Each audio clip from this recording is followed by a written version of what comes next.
আপনারা কি চান এই দেশে আবার আওয়ামী লীগের পুনর্বাসন হোক? যারা ভালোবাসা আছে ওই দলের প্রতি তাদের বলা দরকার নেই। আমি আপনাদের কাছে জানতে চাই, এই দেশে কি আবার আওয়ামী লীগের কোনো সুযোগ দেওয়া যাবে? হাজারো মায়ের বুক খালি হওয়ার পরে, 50,000 আহত হওয়ার পরে, 5 শতাধিক চোখ হারানোর পরে এখন পর্যন্ত যাদের ভিতরে অনুশোচনা নাই, কি নাই? আপনি দেখছেন আওয়ামী লীগের ভিতরে অনুশোচনা আছে? যাদের ভিতরে বিন্দু পরিমাণ অনুশোচনা এখন পর্যন্ত জাগ্রত হয় নাই, এই দেশে তাদেরকে পুনর্বাসন আপনারা চান?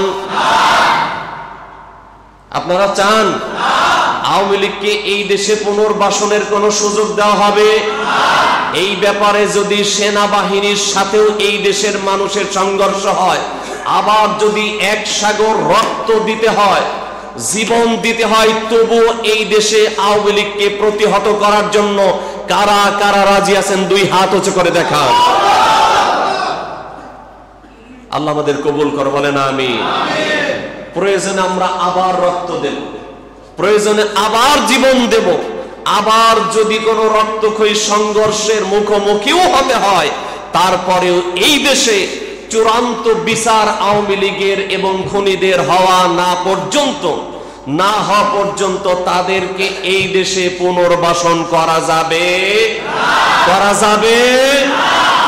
প্রশাসনের কোনো ভাইরা থাকলে কানটা খুলে এই জাতির আওয়াজগুলো কানে ঢুকায় নেন, ঠিক না বলেন? সাংবাদিক ভাইরা কেউ যদি থেকে থাকেন, এই জাতির নারীর খবরটা কানে ঢুকে পত্রিকায় উঠায় দেন। এই জাতির একটা মানুষ, একটা দেশপ্রেমিক, একটা ইসলাম পন্থী চায় না এই দেশে আওয়ামী লীগের বিচার না হওয়া পর্যন্ত তাদের কোন ধরনের সুযোগ সুবিধা এই দেশে তারা পাক। সুতরাং আমরা সেই সাথেই কথাও বলতে চাই, আমাদের প্রিয় ভাই হাসানাত আব্দুল্লাহ বেটা সাহস করে যে পোস্ট করে এই জাতিকে যে সত্য কথা জানিয়েছেন, আপনারা ভালো করে দুশ্মনেরা শুনে রাখবেন, হাসানাত আব্দুল্লাহর পেছনে রয়েছে এই দেশের 18 কোটি জনগণ, ঠিক কিনা বলেন?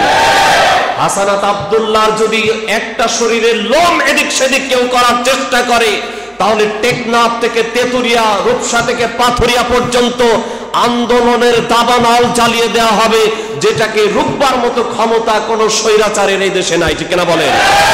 যেটাকে রুখবার জন্য কোন ন্যূনতম ক্ষমতা এই দেশের কোন বাহিনীর ভেতরে তৈরি হয় না, ঠিক কিনা বলে? আমরা 71-এ পাক হানাদার বাহিনীকে হটিয়েছি, আমরা ভাষার আন্দোলন এর বিজয়ী সৈনিক হয়েছি, এই 24-এর গণ অভ্যুত্থানে আমরা জীবন দিয়ে দেখিয়েছি, রক্ত দিয়ে দেখিয়েছি, জেল জুলুমের সম্মুখীন হয়ে আমরা দেখিয়েছি কোন ধরনের স্বৈরাচারদের জায়গা বাংলাদেশে কখনোই হবে না।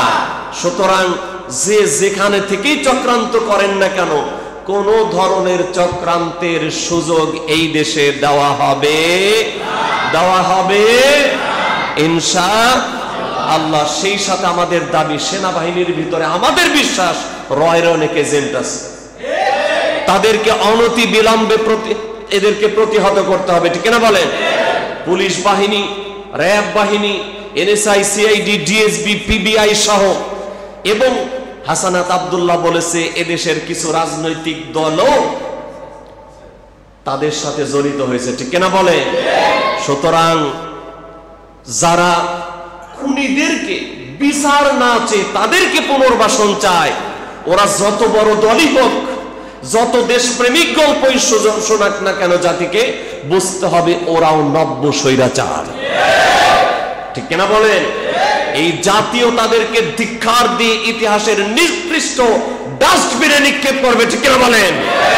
ওদেরও এদেশে কোনো জায়গা হবে না। সুতরাং হাসানাত আব্দুল্লাহর সুরে সুর মিলে আমরা বলতে চাই, আওয়ামী লীগের ব্যাপারে আমাদের কোনো আপোষ নাই। কথা বলেন, আওয়ামী লীগের ব্যাপারে আমাদের কোনো আপোষ নেই। অনতি বিলম্বে এদেরকে নিষিদ্ধ করাই লাগবে, ঠিক কিনা বলেন? আল্লাহ যেন দায়িত্বশীল যারা তাদেরকে সুবুদ্ধি দান করেন, বলে না আমিন। নইলে খুনি হাসিনাকে নামাইতে কিন্তু এই দেশের জনগণের যেইভাবে জীবন দিয়েছে, রক্ত দিয়ে হলেও তাদেরকে প্রতিহত করেছে। এখন যারা ক্ষমতার মসনদে আছেন, আপনারা কিন্তু আমাদের রক্তের উপর দিয়ে চেয়ারে বসছেন, আপনাদেরকে নামাইতে আমাদের বেশি বেগ পেতে হবে না, ঠিক কিনা বলেন?